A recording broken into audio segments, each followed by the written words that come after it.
Really is a watershed moment for, I think, the future of Creative Cloud. We've had this vision of unleashing creativity for all. And a lot of conversation has happened about generative AI and how generative AI can accelerate the creative process. But that's not adequate. And what you really need is a product like Photoshop.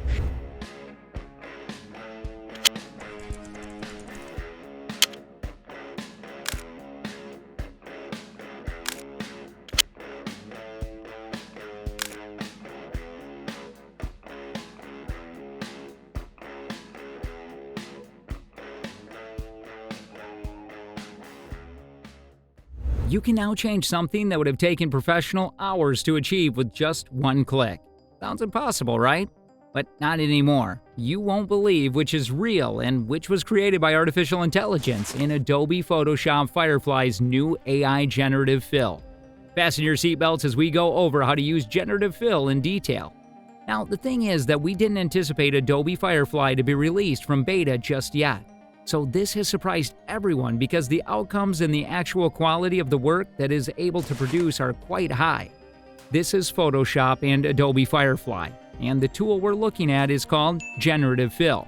Basically, what this tool allows you to do is to allow you to generate anything with the text prompt. But what distinguishes this from Midjourney is that this tool combines images into one, and it uses AI now.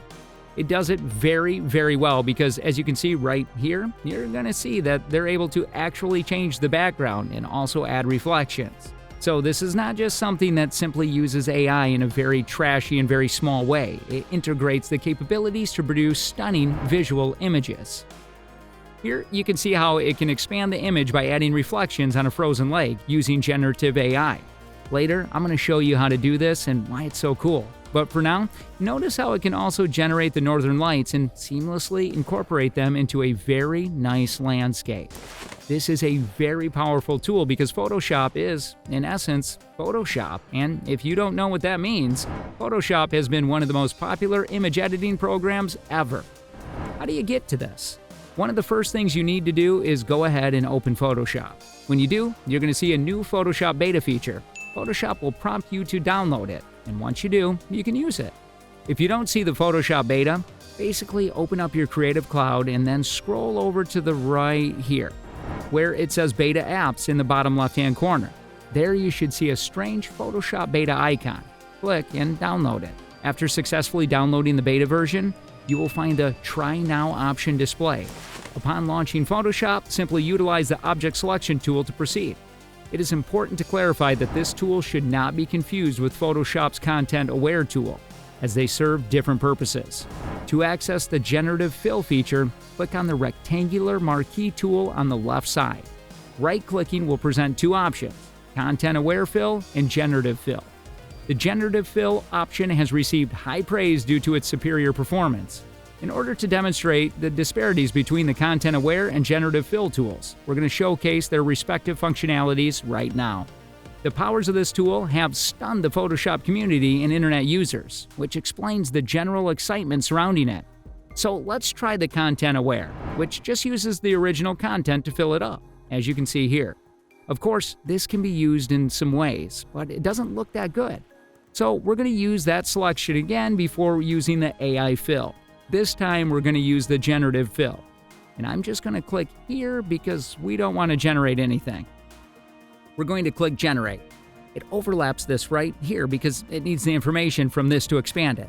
We definitely could have added more information, but we'll see how this works first. You need to understand that if you're using this tool, you must also ensure that you are online. If you're not online, you won't be able to access this tool, at least for now. Right there, you can see this was an image we got from Midjourney. As you know, Midjourney's images are typically 1080 by 1080, which is a standard Instagram size. But let's say, for example, you forgot to use a specific prompt to get that image of a certain width and height. You can then, of course, come into Photoshop and use this specific tool to then expand the image. This is pretty cool because you can see that from the Content Aware tool, this is just essentially using the patterns to simply extend the image, and it doesn't understand the data. But with AI, you can understand exactly what is going on in the image. So after some experimenting, this is what the expanded image looks like. You can see that this is the original from Midjourney, And of course, we've added the right and the left over there. This looks pretty accurate. It is very difficult to an untrained eye to see that this was fused. So yes, this is what it can be used for. We would never be able to tell that this was basically fused, but if someone were to ask roughly where the image was fused, we might be able to tell that the house is a little bit off right there. But at the same time, it's very, very hard to see that too with an untrained eye. So yeah, this is what it can be used for. Now it's time that we show you some really cool tips and tricks as to how you can actually use this to build an image with not that much stuff in it.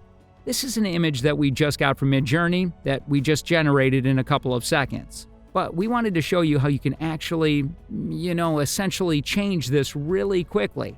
So another thing that you can do as well with this generative AI tool is you can basically get rid of stuff. You just have to select the portion and in the generative fill type remove. And you can see right here, it's just simply removed it.